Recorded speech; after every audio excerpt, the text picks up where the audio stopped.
So I'd like to start by thanking the court for allowing me the time and opportunity to speak today. My name is Alivia, and I'm the big sister of Kaylee Goncalves, and I was blessed to love Madison Mogan as a sister too. I'm not here today to speak in grief. I'm here to speak in truth. Because the truth is, my sister Kaylee and her best friend Maddie were not yours to take. They were not yours to study, to stalk, or to silence. They were two pieces of a whole, the perfect yin and yang. They are everything that you could never be. Loved, accepted, vibrant, accomplished, brave, and powerful. Because the truth about Kaylee and Maddie is they would have been kind to you. If you had approached them in their everyday lives, they would have given you directions, thanked you for the compliment, or awkwardly giggled to make your own words less uncomfortable for you. In a world that rejected you, they would have shown mercy. Because the truth is, I'm angry. Every day I'm angry. I'm left shouting at the inside of my own head everything I wish I could say to you. The truth about me is when I heard the news, I didn't cry. I listened for them. I promised them I would, that I would fight for them, that I would show up no matter what it cost me. I swore I'd never let them feel alone. Because you see, I've always been their heavyweight. I've always been the one to fight the battles they didn't feel ready to fight themselves. All it ever took was a call, and they knew I would handle it for them, no matter the time, no matter the cost. They could wave their white flag because they knew I would never back down, not for them, and not even death could change that. Somewhere along the line, I started to think about what I would say to them if I was given just one last chance. If I could gather enough heartbreak or love or sacrifice or whatever it took to get just one message across, what would I say? Throughout this entire process, I've written my feelings down at every moment, my wishes, my love, my denial, my anger. And as one final act of love, I'd planned to read these thoughts, even jarring and discombobulating and not even making sense. Because for me, that was true love. As bare and as naked as it could be, not laced in pretty words or dressed for the occasion, but written through bleary eyes at 2 a.m. with clenched fists, angry at this reality. My true final act of love was to continue on without them, for them. That dream to read aloud my love to them, to bring meaning through pain, was the latest blow in realizing you don't deserve it. And Kaylee and Maddie don't need it. Kaylee and Maddie have always known my love, and they would never ask me to prove it by further victimizing myself to a defendant who has shown no guilt, no remorse, no apprehension. They would say to me, "Why would you give the satisfaction of showing vulnerability now? You promised you would never back down." And for that clarity, I'm thankful. I won't stand here and give you what you want. I won't offer you tears. I won't offer you trembling. Disappointments like you thrive on pain, on fear, and on the illusion of power. And I won't feed your beast. Instead, I will call you what you are: sociopath, psychopath, murderer. I will ask the questions that reverberate violently in my own head, so loudly that I can't think straight most any day.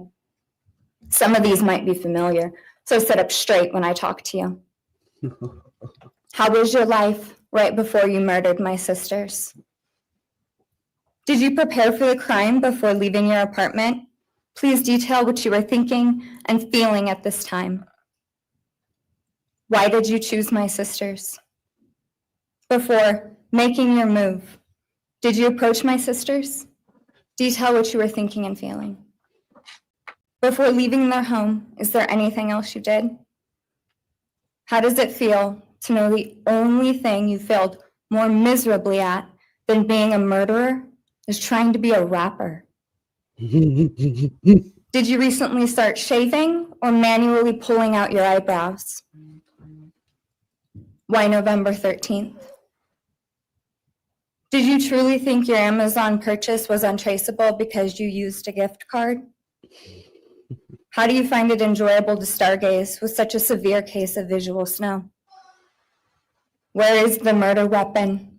The clothes you wore that night? What did you bring into the house with you?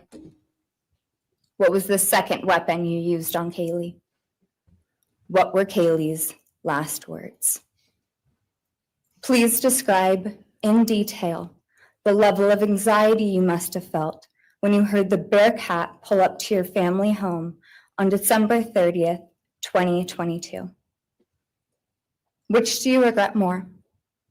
Returning to the crime scene 5 hours later, or never, ever going back to Moscow, not even once, after stalking them there for months? If you were really smart, do you think you'd be here right now? What's it like needing this much attention just to feel real? You're terrified of being ordinary, aren't you? Do you feel anything at all? Or are you exactly what you always feared? Nothing. If you're so powerful, then why are you still hiding, defendant? You see, I'm here today as me. But who are you? Let's try to take off your mask and see. You didn't create devastation. You revealed it in yourself. And that darkness you carry, that emptiness, you'll sit with it long after this is over. That is your sentence. And it was written on the wall long before you ever pled guilty. You didn't win. You just exposed yourself as the coward you are. You're a delusional, pathetic, hypochondriac loser who thought you were so much smarter than everybody else. Constantly scolding, turning your nose up to grammar mistakes, nitpicking and criticizing others. You wanted so badly to be different, to be special, to be better, to be deep, to be mysterious. You found yourself thinking you were better than everyone else, and you thought you could figure out the human psyche and see through it, all while tweaked out on heroin. Lurking in the shadows made you feel powerful because no one ever paid you any attention in the light. You thought you were exceptional, all because of a grade on a paper. You thought you were elite because your online IQ test from 2010 told you so. All of that effort just to seem important. It's desperate. There is a name for your condition, though. Your inflated ego just didn't allow you to see it. Wannabe. You act like no one could ever understand your mind, but the truth is you're basic. You're a textbook case of insecurity disguised as control. Your patterns are predictable. Your motives are shallow. You are not profound. You're pathetic.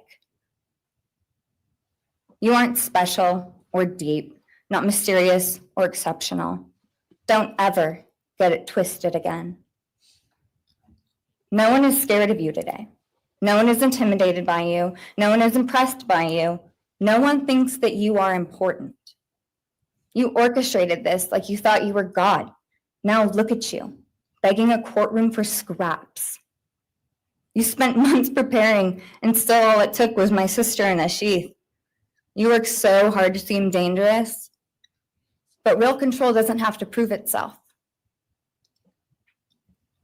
The truth is, the scariest part about you is how painfully average you turned out to be.